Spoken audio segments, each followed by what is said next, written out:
이 장을 함께 살펴보기 전에 그 느헤미야서의 배경을 간단히 말씀을 드리겠습니다. 우리가 잘 알듯이 이스라엘과 유다로 그 두 왕국으로 나뉘었던 그 후에 북이스라엘 왕국은 아수르에 의해서 먼저 멸망을 당했고요. 그 다음에 남유다는 세 차례에 걸쳐서 멸망을 하게 됩니다. 그러니까 멸망하는데 포로로 세 번에 걸쳐서 포로로 잡혀가는데 맨 먼저 포로로 잡혀가는 게 주전 605년에 다니엘이 끌려가게 되고요. 그 다음에 주전 597년에 에스겔이 끌려갑니다. 2차 포로죠. 그 다음에 3차 포로기가 주전 586년 이때 그 시디기야 왕이 포로로 끌려가면서 유다 왕조는 막을 내리게 됩니다. 이때 성전이 함께 파괴가 되죠. 완전히 파괴가 됩니다. 솔로몬이 지었던 성전이 완전히 지구상에서 사라지게 됩니다. 이 바벨론에 의해서 멸망을 당하게 되죠. 그 후에 주님께서 예레미야에게 약속하신 대로 회복의 역사가 있게 됩니다. 예루살렘의 황무함이 70년 만에 마치리라고 약속하셨던 그 예레미야에 있던 말씀처럼 하나님께서 유다의 남은 백성을 원래 있던 땅으로 돌이키시는 일을 역시 세 번에 걸쳐서 하시게 됩니다. 첫 번째 귀환은 주전 538년에 수룹바벨과 예수아에 의해서 총독 수룹바벨과 대제사장 예수아에 의해서 중심이 되어서 유다의 남은 백성들이 바벨론 포로 가운데서 돌아오는 놀라운 일이 일어나게 되고요. 그 다음에 두 번째 귀환은 주전 458년 에스라, 학사 겸 제사장인 에스라에 의해서 남은 백성들이 바벨론에서 돌아오는 역사가 일어나게 됩니다. 그리고 이제 세 번째 기한이 우리가 지금 살펴보게 될 주전 445년, 444년경에 있었던 느헤미야를 중심으로 한 귀한이 되겠습니다. 느헤미야가 주전 445년경에 주님의 인도를 받아서 다시 유다 그 옛 땅으로 돌아오게 되는데요. 그때의 상황을 좀 더 살펴보면 방금 말씀드린 것처럼 수룹바벨과 예수아에 의해서 돌아온 백성들이 성전을 재건하는 일에 가장 먼저 착수하게 됩니다. 하나님의 임재의 상징이었던, 하나님이 거기 거하셨던, 하나님의 영광과 거룩이 있었던 그 성전을 맨 먼저 재건하게 됩니다. 재건하려다가 여러 방해들에 의해서 10몇 년에 걸친, 14년 정도에 걸친 중단이 있게 되고요. 다시 학개와 스가랴의 선지자를 통하여 하나님께서 격려하신 후에 그들이 재건 공사를 다시 시작하게 돼서 약 4년 만에 다시 마치게 되는데 그때가 주전 516년경이 되겠습니다. 성전이 완전히 파괴된 지 정확하게 70년 만에 성전이 다시 재건이 됩니다.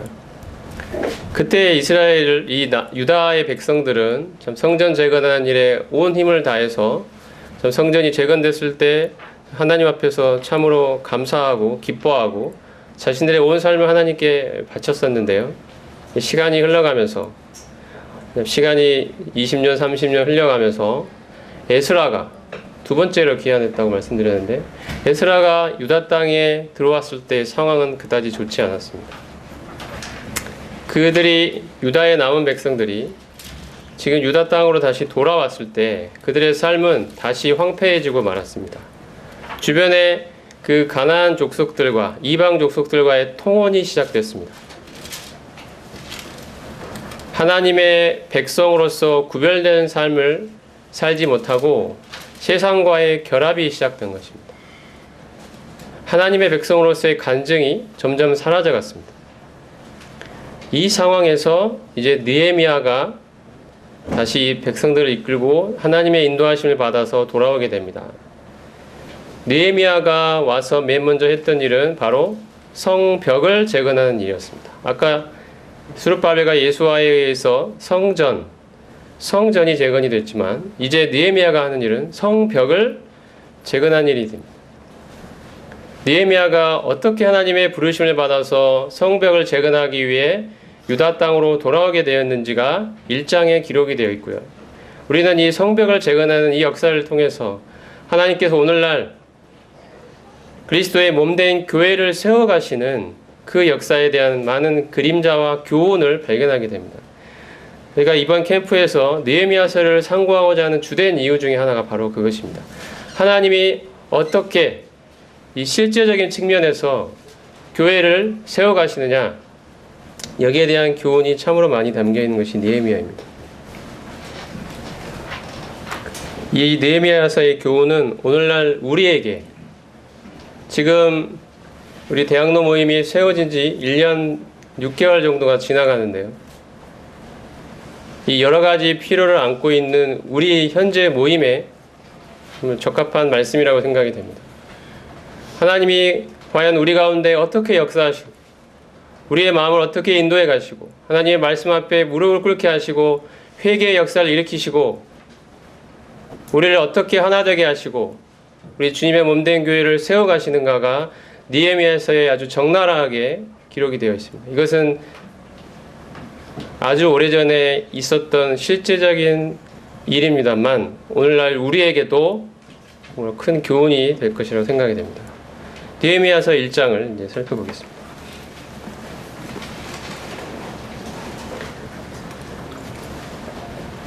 자, 1장 1절을 같이 읽어보겠습니다. 1장 1절 같이 읽겠습니다. 시작. 하갈의 아들 느헤미야의 말이라. 아닥사스다 왕 제20년 기슬루월에 내가 수산궁에 있는데 2절은 제가 읽겠습니다. 내 형제들 가운데 하나인 하나니가 두어 사람과 함께 유다에서 내게 이르렀기로 내가 그 사로잡힘을 면하고 남아있는 유다와 예루살렘 사람들의 형편을 물은즉 그들이 내게 이르되 사로잡힘을 면하고 남아있는 자들이 그 지방 거기에서 큰 환난을 당하고 능욕을 받으며 예루살렘 성은 허물어지고 성문들은 불탔다 하는지라. 내가 이 말을 듣고 앉아서 울고 수일 동안 슬퍼하며 하늘의 하나님 앞에 금식하며 기도하여. 자, 4절까지 읽었습니다. 지금 4절까지에서는 아닥사스다 왕 20년 기슬월, 유대의 달력으로 하면 9월입니다. 오늘날로 하면 11월에서 12월경에 해당이 되는데요. 이때 느헤미야가 들었던 소식이 있습니다. 유다의 성이 황폐한 채로 그대로 남아있다는 것입니다. 허물어지고 성물들은 불에 탔다. 이 소식을 듣고 수일 동안 슬퍼하며 금식하며 기도하는 느헤미야의 모습을 보게 됩니다. 자, 이 일 후에 5절부터 이르면 이제 느헤미야가 하나님 앞에 기도하는 기도들이 적혀 있습니다. 자, 제가 한번 읽어보겠습니다. 이르되 하늘의 하나님 여호와 크고 두려우신 하나님이여 주를 사랑하고 주의 계명을 지키는 자에게 언약을 지키시며 긍휼을 베푸시는 주여 간구하나이다. 이제 종이 주의 종들인 이스라엘 자손을 위하여 주야로 기도하오며 우리 이스라엘 자손이 주께 범죄한 죄들을 자복하오니 주는 귀를 기울이시며 눈을 여시사 종의 기도를 들으시옵소서. 나와 내 아버지의 집이 범죄하여 주를 향하여 크게 악을 행하여 주께서 주의 종 모세에게 명령하신 계명과 율례와 규례를 지키지 아니하였나이다. 이렇게 하나님 앞에서 참으로 회개하는 죄를 자복하는 기도를 하나님 앞에 하게 됩니다. 그리고 이제 하나님의 약속을 의지합니다. 자, 9절 보겠습니다. 만일 내게로 돌아와 내 계명을 지켜 행하면 너희 쫓긴 자가 하늘 끝에 있을지라도 내가 거기서부터 그들을 모아 내 이름을 두려고 택한 곳에 돌아오게 하리라 하신 말씀을 이제 청하건대 기억하옵소서. 하나님의 말씀, 하나님의 이 회복의 약속을 느헤미야가 주장합니다. 이것은 우리가 다니엘이 드렸던 그 기도를 떠올리게 하고요. 신명기 30장 2절에서 5절을 보면 하나님께서 이제 모세로 하여금 모압 광야에서 이제 가나안 땅으로 들어가게 입성을 앞두고 있는 이 출애굽 2세대들을 향하여 신명기 말씀을 통하여 그동안 하나님께서 어떻게 이스라엘을 애굽 땅에서부터 건져내 주시고 광야길 가운데서 인도하셨고 지금 이제 가나안 땅 입성을 앞두고 있는 이 모압 광야에서 출애굽 2세대들을 향하여 하나님이 그들 앞에 다시 한번 계명을 펼치시는 것이 신명기 말씀인데 거기에 보면 바로 이 말씀이 그대로 기록이 되어 있습니다. 너희가 이 계명을 지키면 하나님께서 너희에게 복을 내리실 것이지만 너희가 이 계명을 어기면 너희를 온 세계, 온 세상에 흩어버릴 것이고 너희는 멸망당할 것이고 나로부터 진노와 수치와 심판을 받게 될 것이라는 것을 말씀하시면서, 하지만 이제 너희가 다시 만약에 돌아와 회개하고 하나님께 돌아온다면 내가 너희를 다시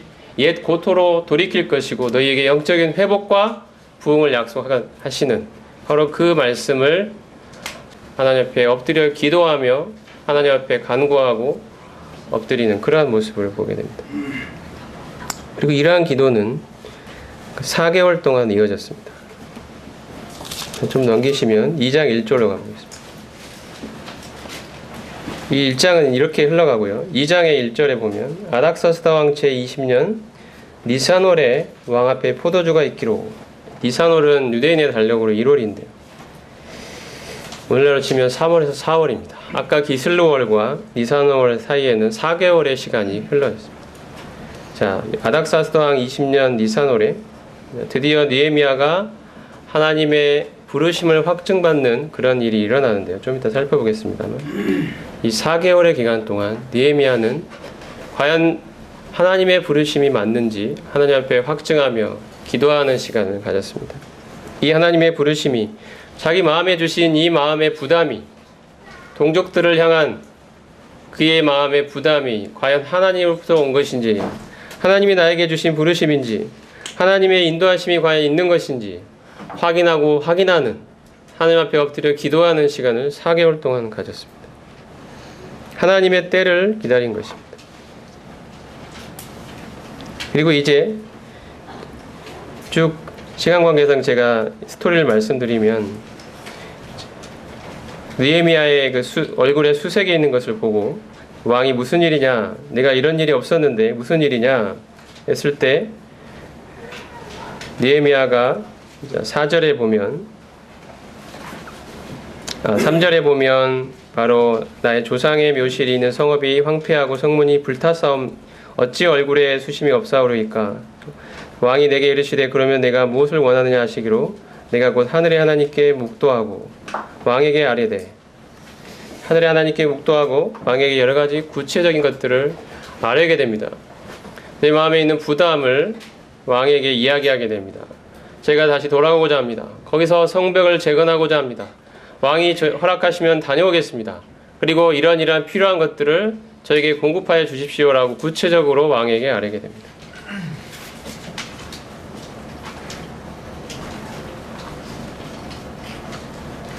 이 11절을 특히 보면은 4절에 보면 내가 곧 하늘의 하나님께 묵도했다는,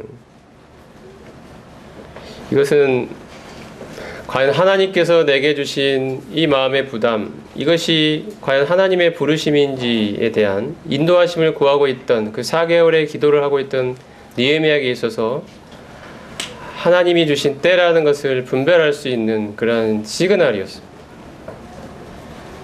네가 무엇을 원하느냐, 왕의 입에서 그 말이 나왔습니다. 기도 가운데 있던 느헤미야의 심령은 바로 이것이 하나님의 인도하심이구나, 하나님의 부르심이구나, 이것을 확인할 수 있었습니다. 그리고 기도해오던 그 마음을 그대로 담아서 하나님께 잠시 묵도한 후에 왕에게 마음에 있던, 하나님 앞에 기도하며 아랬던 그 많은 기도 제목들, 그 구체적인 이야기들을 왕 앞에 쏟아 놓았던 것입니다. 하나님이 이 일에 함께 하시구나, 하나님이 여기에 부르심이 있구나, 하나님이 나와 함께 하시구나, 왕의 마음을 지금 움직이고 계시구나, 이 느헤미야의 마음에 확신이 찾아왔던 것입니다. 내가 무엇을 원하느냐, 왕의 입에서. 이 사실 술 맡은 관원장이었는데 이때 왕 앞에서 수색을 보이는 것은 생명이 위태로운 일입니다. 이 술 맡은 관원의 일은 왕의 마음을 기쁘게 하는 역할을 해야 됩니다. 그런데 왕 앞에서 수색을 보였다는 것은 생명이 자기 역할을 제대로 수행하지 않고 오히려 왕에게 근심을 끼칠 수 있었던 아주 위태로운 상황이었습니다. 사실은. 근데 자기도 모르게 수색이 있었던 거죠. 자기 마음에 동족을 향한 큰 부담이 있었어요. 그리고 왕이 그 수색을 알아차리고 네가 왜 얼굴에 수색이 있느냐, 이 다음 말은 너는 죽어야겠다 라고 말이 나올 수도 있는 상황이었습니다. 근데 하나님께서 왕의 입에서 나온 말은 내가 너를 죽이겠다가 아니라 네가 무엇을 원하느냐, 이 말이 나온 것입니다. 어찌 수색이 있느냐를 묻고 이야기를 하니까 네가 무엇을 원하느냐, 이렇게 나왔습니다. 이것은 바로 하나님이 느헤미야에게 그 일을 시키셨다는 것을 느헤미야가 확증받을 수 있는 바로 그 인도하심이었습니다. 기도 가운데 있는 심령은 이것을 분별했던 것입니다. 하나님이 이 일에 함께 하시는, 내가 죽을 수도 있었던 이런 상황에서 왕에 비해서 나온 이야기는 바로 하나님이 이 일을 시키시겠다는 그 사실을 말씀하시는 그런 이야기들이 나왔습니다. 이것이 이제 느헤미야가 성벽을 재건하기로 출발하게 된 계기가 됩니다. 1장 5절에 다시 한번 넘기셔서 느헤미야의 기도를 한번 조금 더 살펴보겠습니다. 스토리는 이렇게 흘러갑니다. 우리가 이제 영적인 것들을 좀 더 살펴볼 필요가 있습니다. 하나님께서 느헤미야를 어떻게 인도해 가셨는지, 느헤미야서는 사람들이 어떻게 하나님 앞에서 자기들의 역할을 잘해서 하나님이 맡기신 성벽을 재건할 수 있었느냐에 관한 이야기가 아닙니다. 느헤미야는 그 일을 하나님께서 맡기셨고 하나님이 부르셨고 어떻게 하나님이 백성들의 마음을 움직이셔서 느헤미야의 마음을 움직이셔서 그 많은 수많은 방해와 장애물에도 불구하고 그 일을 이루어 가셨는지에 대한 생생한 기록입니다. 주인공은 하나님이십니다. 느헤미야의 마음에 부담을 주시는 분이 바로 하나님이셨던 것입니다. 느헤미야는 바로 그 하나님을 인식하고 이렇게 기도합니다. 5절을 보겠습니다. 여기 보면 5절에서 저희가 살펴볼 수 있는 것은 크고 두려워할 하나님입니다. 크고 두려우신 하나님, 하늘의 하나님 여호와 크고 두려우신 하나님으로 느헤미야는 기도를 시작합니다. 이것은 하나님의 위엄과 권위와 존귀에 대한 고백입니다. 우리의 기도의 근본은 하나님을 경외함이 되어야 합니다. 나의 기도, 나의 생각, 나의 소원을 하나님께 아뢰는 것이 아니라 그 출발은 오로지 하나님이셔야 합니다. 하나님이 가지신 권위와 위엄과 존귀와 위대하심이 우리의 기도의 심령의 바탕이 되어야 합니다. 하나님 당신의 이름은 위대하시고 존귀하시고 어미하십니다. 하나님 당신이 가지신 권위는, 그 주권은 뛰어나십니다. 저의 모든 인생은 하나님께 달려 있습니다. 하나님 당신이 주인이십니다. 이것에 대한 고백으로 기도가 시작합니다. 그리고 하늘의 하나님이라고 고백을 하죠. 느헤미야. 이것은 인간의 지각과 이해를 뛰어넘는 경이롭고 영광스러운 하나님에 대한 고백입니다. 하늘의 하나님이시다. 하늘의 주인이시다. 하나님 당신은 하늘의 주인이십니다. 지금 땅의 주인인 아닥사스다 이 왕과 굉장히 대조가 되는 표현입니다. 이 땅에서는 마치 아닥사스다 왕이 이 제국을, 바벨론 제국을 휘어잡고 그 마치 온 세상을 통치하기라도 하듯이 세상의 주인인 양 행세하고 있지만, 내가 믿는 이 하나님은 하늘의 하나님이시라는 것입니다. 그 모든 다니엘에서 저희가 살펴봤습니다만 인간의 생사화복을 주관하시는, 왕의 일어서고 일으키고 제국이 일어나고 흥망성쇠를 모두 주도하고 계시는, 통치하시는 하나님에 대한 고백입니다. 하늘의 하나님, 제가 나아가는 하나님은 하늘의 주인이십니다. 당신이 진정한 왕이십니다. 하나님 당신의 주권을 느헤미야가 인정하고 있습니다. 주를 사랑하고 계명을 지키는 자에게 언약을 지키며 긍휼을 베푸시는 주여. 이것은 하나님의 신실하심에 대한 고백입니다. 하나님은 언약을 반드시 지키고 긍휼을 베푸시는 주님이십니다. 그리고 6절에서 8절에서 살펴볼 수 있는 것은 바로 죄를 미워하시고 벌하시는 하나님, 하나님의 이 공의로움에 대한 고백입니다. 이러한 하나님 앞에 자신과 백성의 죄를 자복하는 느헤미야의 모습을 볼 수가 있습니다.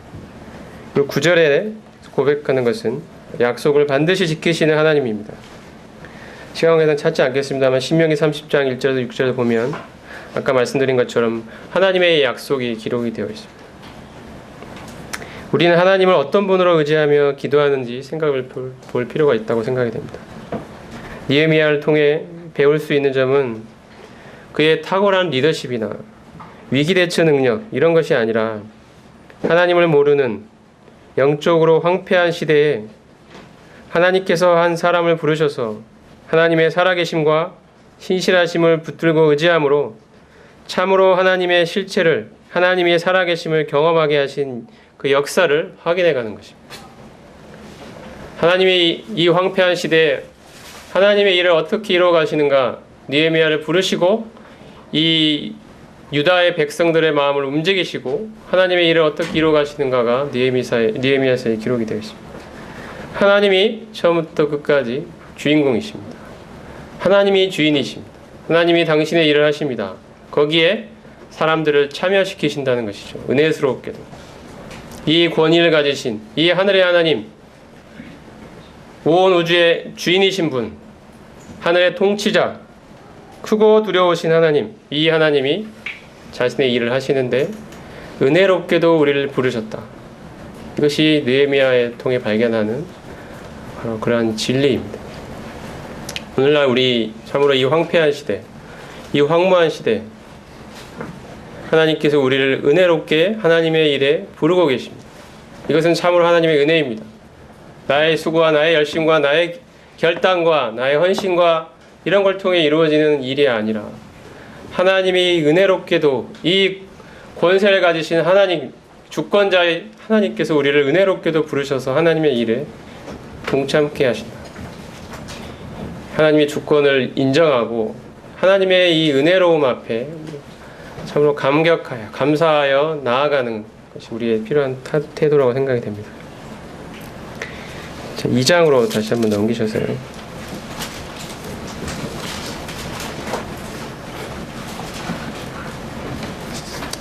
2장에서는 아까 쭉 간단하게 말씀드렸던 것처럼 느헤미야에게 얼굴에 수색이 있었음으로 인해서 위기가 찾아왔는데, 이것은 하지만 하나님의 때라는 사실을 느헤미야가 분별하고 기도 가운데 있던 그 심령의 그 분별력으로 말미암아 하나님 앞에서 이것이 하나님이 부르신 때구나 인식하고 하나님 앞에 묵도하고 왕 앞에 구했을 때 하나님께서 인도하시는 것이 보게 됩니다. 8절 한번 보겠습니다. 또 왕의 삼림감독 아삽에게 조서를 내리사 그가 성전에 속한 영문의 문과 성곽과 내가 들어갈 집을 위하여 들보로 쓸 제목을 내게 주게 하옵소서 하매 내 하나님의 선한 손이 나를 도우심으로 왕이 허락하고. 자, 여기 보면 하나님의 선한 손이 나를 도왔다라고 고백합니다. 18절도 보면요, 또 그들에게 하나님의 선한 손이 나를 도우신 일과 왕이 내게 이런 말씀을 전하였더니 그들의 말이 일어나 건축하자 하고 모두 힘을 내어 이 선한 일을 하려 하며. 이것은 이제 유다의 백성들에게 느헤미야가 전했단 말입니다. 그 개인적으로 하나님의 선한 손이 자신을 도왔다는 사실을 경험했고요. 그 사실을 유다의 백성들에게 간증했습니다. 하나님의 선한 손이 나와 함께 하셨다. 이 일을 시작하시고 인도하신 분은 바로 하나님이시다. 나는 하나님의 이 인도하심에 순종할 따름이다. 하나님의 일에 함께 하신다. 우리는 연약하지만 우리가 처해 있는 상황은 너무 주변의 상황은 황폐하고 우리들은 스스로 연약하지만 하나님이 이 일에 함께 하신다. 하늘의 하나님, 크고 두려우신 그 하나님, 언약을 지키시는 그 하나님이 이 일에 함께 하신다는 이 확신이 느헤미야에게 있었습니다. 이 하나님의 선한 손이라는 표현은 능력과 선하심이 겸비되신 하나님을 나타냅니다. 만약에 능력은 있는데 선하심은 없다면 재앙이 초래되고 말 것입니다. 반대로 선하심은 있지만 능력이 없다면, 도와줄 마음은 있지만 능력이 없는 무능력한 하나님이 될 것입니다. 하지만 하나님은 능력과 선하심을 모두 갖추고 계신 하나님이십니다. 그 선하심으로 우리를 위해 그 능력을 베푸시는 하나님이십니다. 이것이 하나님의 선한 손에 라는 표현에 담겨있는 그런 생각이라고 생각이 됩니다. 그리고 여기서 선하다는 것은 도덕적인 선이 아니고 인간의 역사 가운데 자신의 뜻을 신실하게 이루어가시는 하나님의 속성을 말씀합니다. 하나님의 뜻에 합한 것이 선입니다. 성경은 계속해서 말합니다. 성경에서 선은 하나님의 뜻과 목적에 부합하는 것이 선입니다. 도덕적으로 착한 것이 선이 아니고요. 하나님의 선한 손은 바로 하나님의 자신의 계획과 뜻을 반드시 이루어 가시는 그 선함을 말합니다. 하나님 스스로 세우신 그 뜻과 계획대로 하나님 스스로 일해 가시는 것입니다. 하나님은 선하신 분이십니다. 자신의 뜻을 반드시 이루어 가십니다. 하나님의 선하신 뜻에 따라서. 그 손이, 하나님의 그 능력의 손이, 그 선하신 능력의 손이 바로 느헤미야와 함께 하셨던 것입니다. 느헤미야를 부르셨고 이제 인도에 가기 시작하십니다. 하나님은 그 전능하신 주권으로 예루살렘 성을 재건할 계획을 세우셨고 이국 땅에 거하는 한 사람 느헤미야를 부르셨습니다. 그에게 마음의 부담을 주셨습니다. 기도하게 하셨고 마침내 때가 되자 느헤미야를 예루살렘 성으로 보내셨던 것입니다. 하나님의 백성들에 대한 강한 일체감을 가지고 있던 이 느헤미야는 하나님의 이러한 부르심에 대해 지혜롭고 사력 있게 행동하면서 하나님의 부르심의 때를 기도 가운데 기다렸고 마침내 그 때가 되자 그 일에 자신을 전적으로 헌신했습니다. 이것은 하나님의 전적인 주권적인 계획에 대한 인간의 책임 있는 반응입니다. 하나님은 전적인 주권으로 계획을 세우시고 인도해 가시지만 이 일에 참으로 은혜스럽게도 우리들을 인격적으로 동참하게 하십니다. 바로 우리는 바로 이 하나님의 계획에 참여하는 것입니다. 이 하나님의 계획에 부름을 받은 것입니다. 이 마지막 때 우리가 부름받은 것은 바로 그리스도의 몸된 교회를 세워가는 것입니다. 이 황폐인 이 세상 가운데서 우리는 건진받고 부름받았습니다. 하나님은 이 마지막 때에 그리스도의 신부인 이 교회를 아름답고 거룩하게 세워가십니다. 이 일을 위하여 우리에게 많은 은사를 허락하여 주셨고 우리에게 성령을 보내주셨고 이제 우리가 성령의 능력을 힘입어 우리에게 주신 은사를 따라 이 교회를 세워가서 그리스도의 장성한 분량이 충만한 데까지 이르는 이 일로 우리는 참으로 은혜롭게도 부름을 받고 있습니다. 이것이 마지막 때의 하나님의 역사라고 생각이 됩니다. 그리고 오늘날 이곳 대학로에 세워진 이 대학로 모임을 통해서도 하나님은 동일한 일을 하기를 원하신다고 생각합니다. 하나님의 영광이 나타나는, 하나님의 임재가 있는, 참으로 그리스도의 머리 되심이 그대로 순종되고 나타내고 표현되는 그리스도의 몸된 교회를 여기에 이곳에 세우시고 우리의 순종을 통하여 우리의 헌신을 통하여 그 일을 이루어가기를 원하고 계십니다. 이것이 오늘날 우리를 향한 하나님의 부르심입니다. 느헤미야가 그 황폐한 시대에 성벽을 재건하도록 부름받았던 것처럼 오늘날 우리도 이 마지막 시대의 성벽인 교회를 세우도록 부름을 받고 있습니다. 우리가 이 한가족 캠프에 가서 하고자 하는 일이 이것이라고 생각이 됩니다. 우리는 가서 인간적으로 잘 친해보자, 잘 살아보자, 우리 훌훌 털고 세상 사람들이 술 한잔 마시면서 그냥 감정에 있던 것들 서로 털어내고 이제 평화롭게 잘 지내보자는 것이 아닙니다. 하나님께서 참으로 이 주님이 다시 오심이 가까운 이 마지막 때에 우리를 통해 어떠한 일을 하기를 원하시는지, 하나님이 과연 뜻이 어디에 있는지 우리가 하나님 앞에 엎드려 느헤미야가 기도했던 것처럼 우리의 죄를 하나님 앞에 회개 가운데 나타내고 드러내고 고백하고 하나님의 말씀 앞에서, 나중에 느헤미야 8장에 나옵니다만 말씀을 통하여 회복이 되고 있습니다.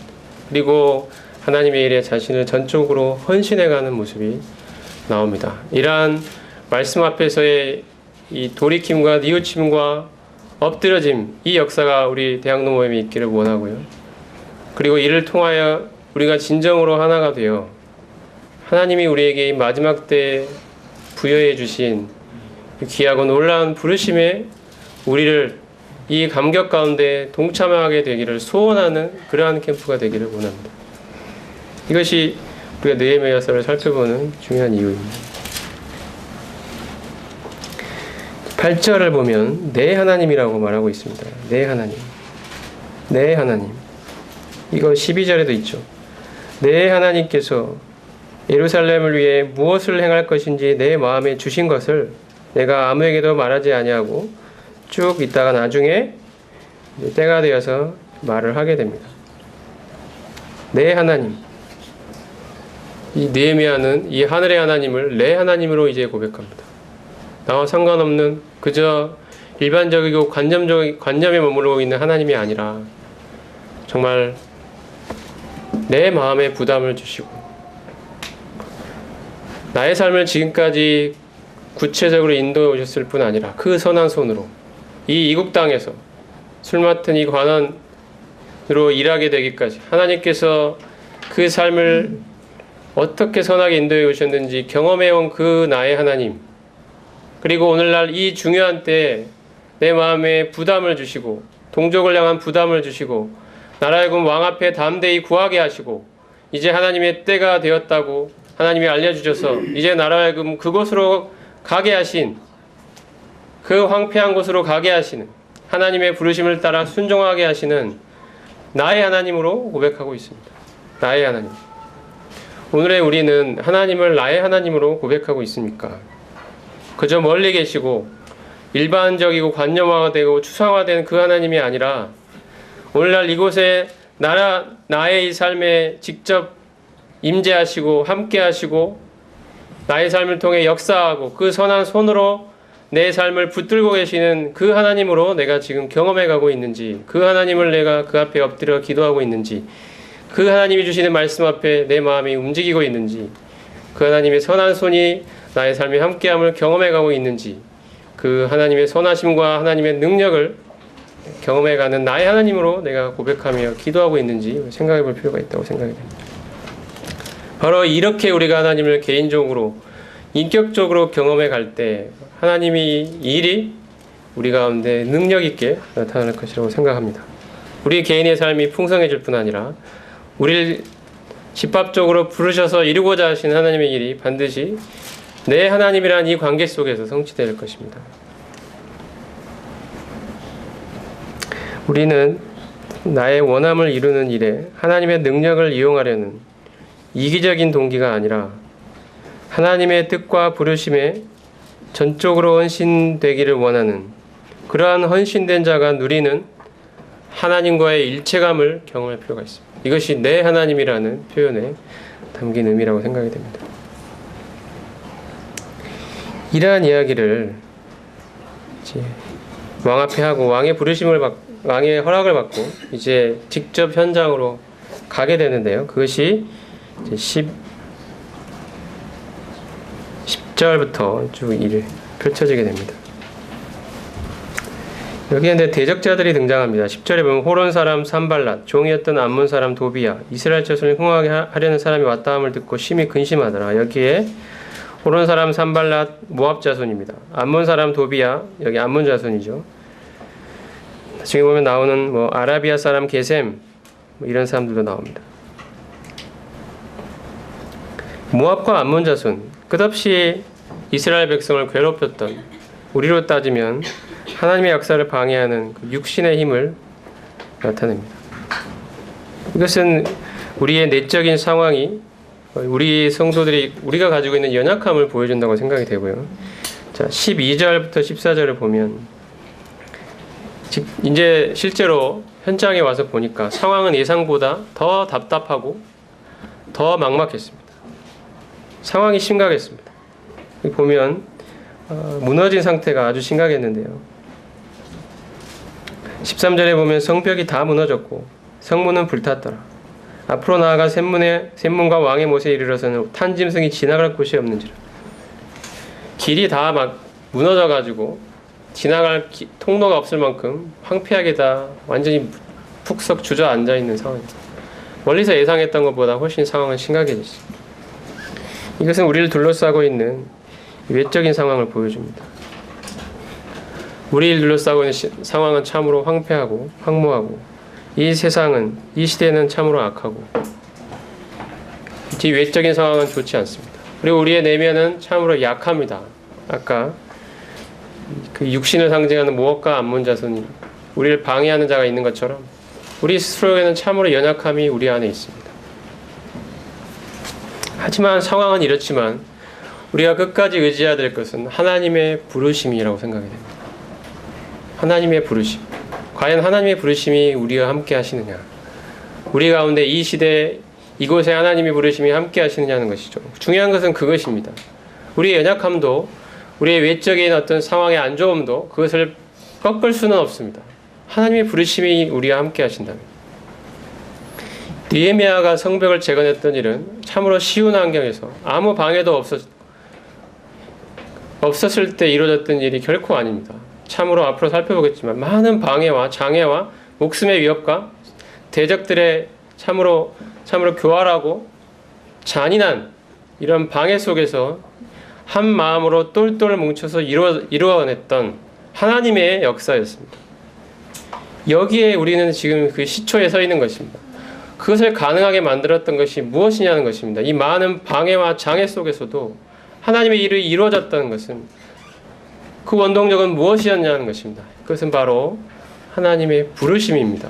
이 일에 하나님이 함께 하시느냐 하는 것입니다. 우리가 오늘날 회복해야 되는 것은 바로 이 인식입니다. 하나님이 과연 이 일에 함께 하시느냐, 하나님의 부르심이 우리와 함께 하시느냐, 하나님이 시키신 일이냐, 하나님께서 이 일에 함께 하시느냐는 것이 우리가 계속해서 하나님 앞에 구해야 할 일입니다. 느헤미야는 자신이 경험한 하나님의 부르심으로 인해 백성들의 시야를 하나님께로 돌리는데 성공하고 있습니다. 자, 볼까요? 아까 읽었습니다만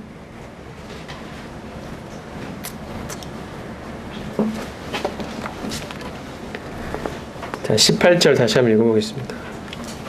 자, 상황은 이렇게 안 좋은데 막상 갔더니 이스라엘 백성, 그 남은 백성들에게 이제 이야기하죠. 또 그들에게 하나님의 선한 손이 나를 도우신 일과 왕이 내게 이른 말씀을 전하였더니 그들의 말이 일어나 건축하자 하고 모두 힘을 내어 이 선한 일을 하려 하매.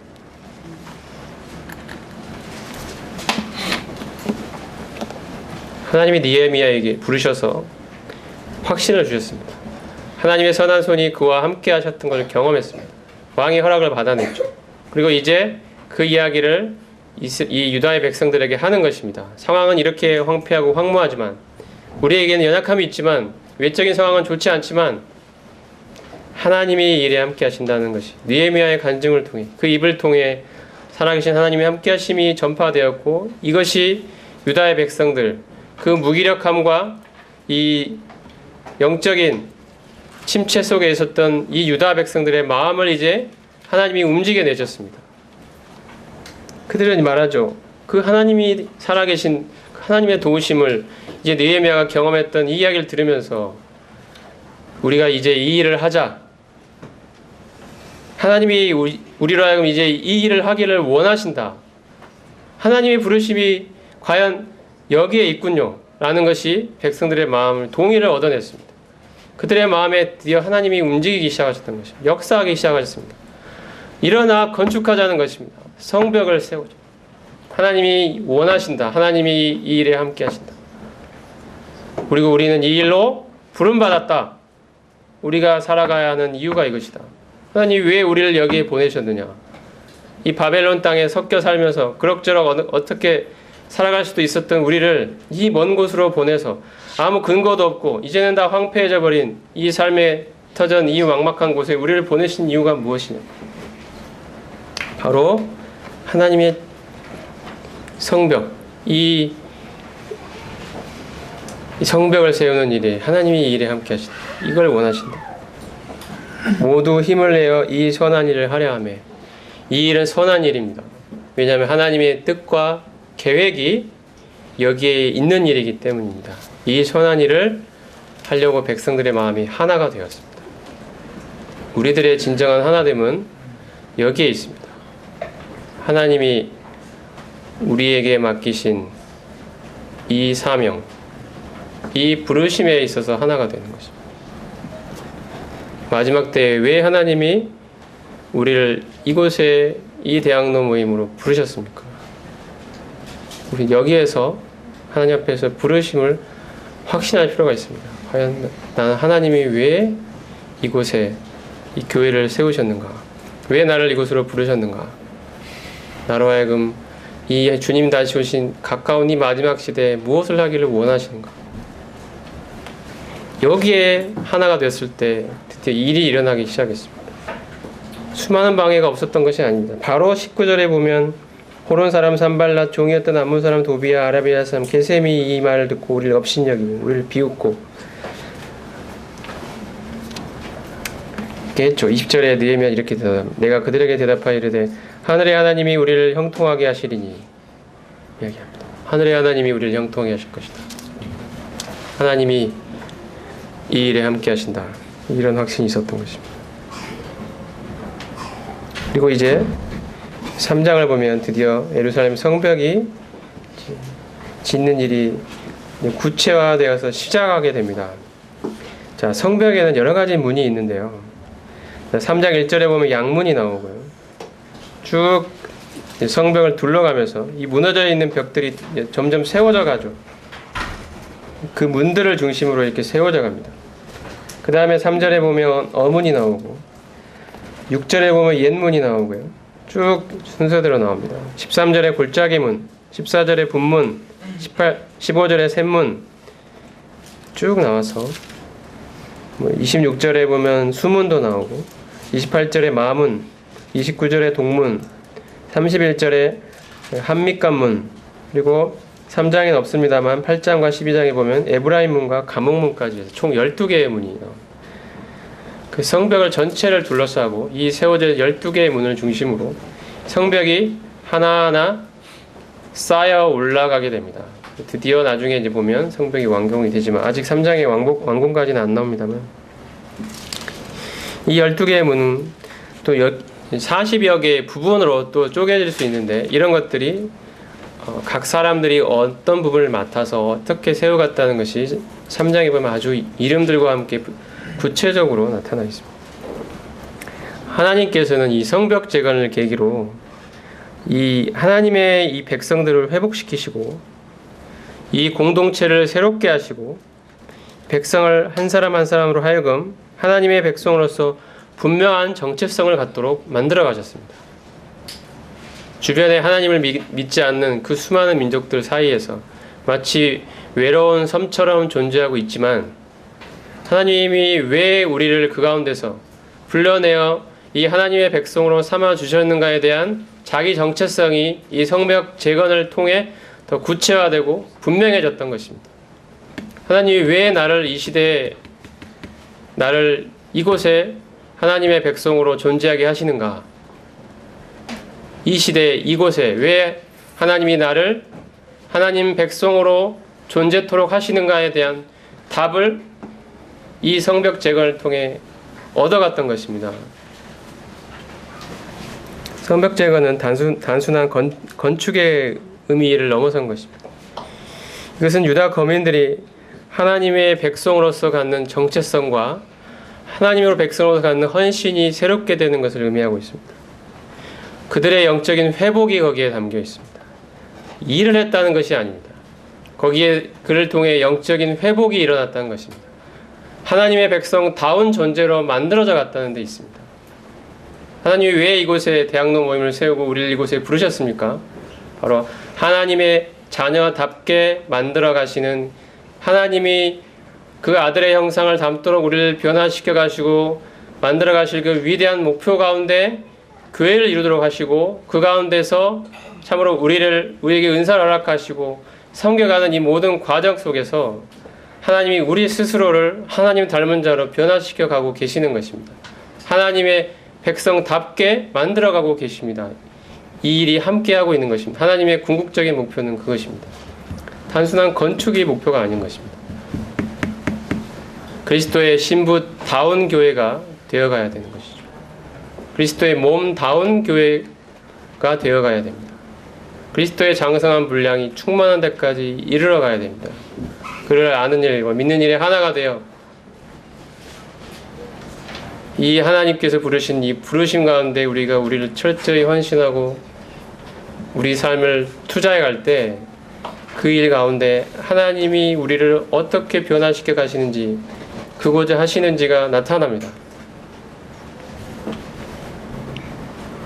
3장에서 우리는 하나님의 언약을 따라 그리스도의 피로 하나 된 교회 공동체의 진정한 모습을 보게 됩니다. 여기 성벽을 세워가는 사람들은 참 다양한데요. 제사장도 나오고 금장색도 나오고 향품 장사도 나오고 읽어보시면 다 나옵니다. 방백들도 관리들이죠. 그 다음에 이제 딸들이라고 표현한 딸들로 나옵니다. 딸. 이런 다양한 사람들이 성벽 재건에 함께 이 교회 안에 있는 다양성을 나타냅니다. 그러면서도 그들은 성벽 재건의 단일한 목표로 하나가 되었습니다. 그들은 말하자면 운명 공동체였던 것입니다. 하나님이 이 마지막 시대에 이 성벽을 재건하는 일은 우리에게 있어서는 교회를 세워가는 일로 말할 수 있습니다. 누가 보든 안 보든 교회 공동체를 위한 나의 수고를 하나님께서 일일이 기억하실 것입니다. 3장에 보면 그들의 이름이 하나하나 다 기록이 되어 있습니다. 우리가 교회를 위해 수고하고 헌신하고 남들이 보지 않는 곳에서 애를 쓰고 하나님 앞에 나의 헌신과 하나님 앞에 나의 영적인 회복을 바칠 때 하나님이 다 일일이 기억하실 것입니다.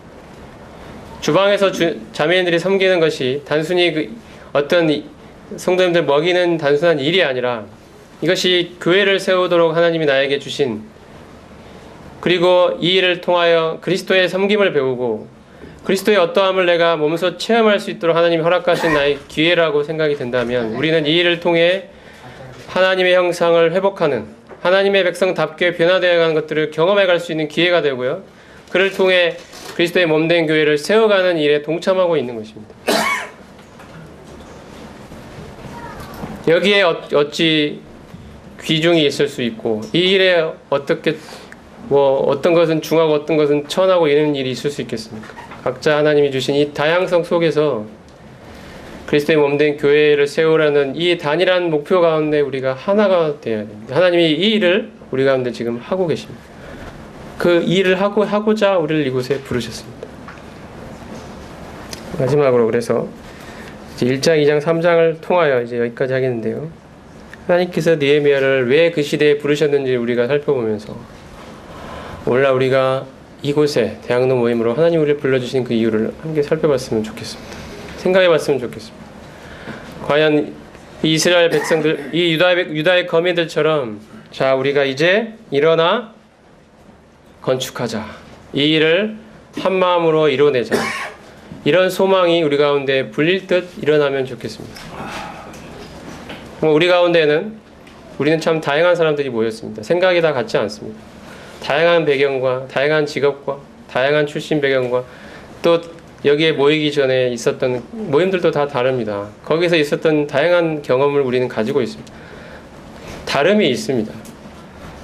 어떤 사람은 방백이고 어떤 사람은 제사장이고 금장색이고 향품 장사고 이랬던 것처럼 다 다양성을 가진 사람들이 모여 있습니다. 그때 우리의 이러한 다양성을 가진 사람들 우리 가운데 진정한 하나됨이 가능한 것은 우리가 성벽을 재건하기 위해 모였다는 하나님이 부르신 단일한 목표와 부르심이 있기 때문입니다.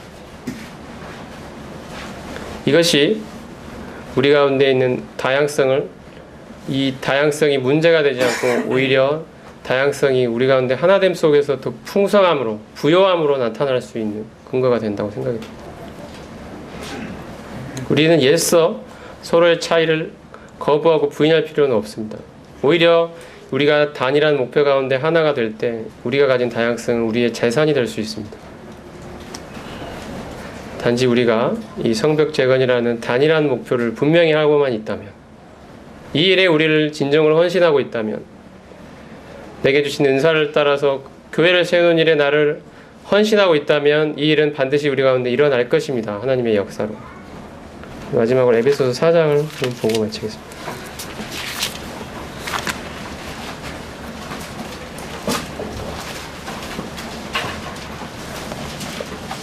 4장 10, 아는 말씀입니다. 마지막으로 보겠습니다. 4장 11절부터 16절입니다.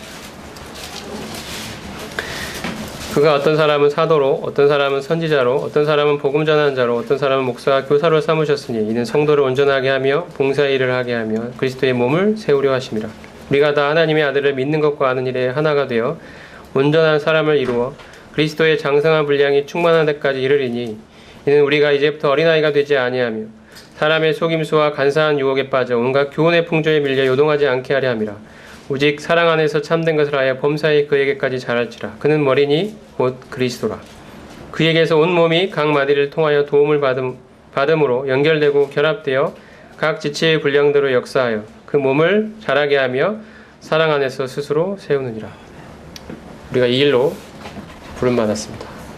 우리 다 같이 마음을 모아서 하나님 우리를 구원하신 그 이유를, 그 목초를, 그 부르심을 함께 한 마음으로 참으로 하나 되어 단일한 목표 가운데 우리 자신을 들여가는 그 일이 역사가 일어나 건축하자는 이 마음의 이 열망이 우리 가운데 다시 한번 불릴 듯 일어나고 이를 통하여 우리가 영적으로 회복되는 놀라운 역사가 대학로 모임에 주님의 은혜로 말미암아 있기를 소원합니다. 기도하겠습니다.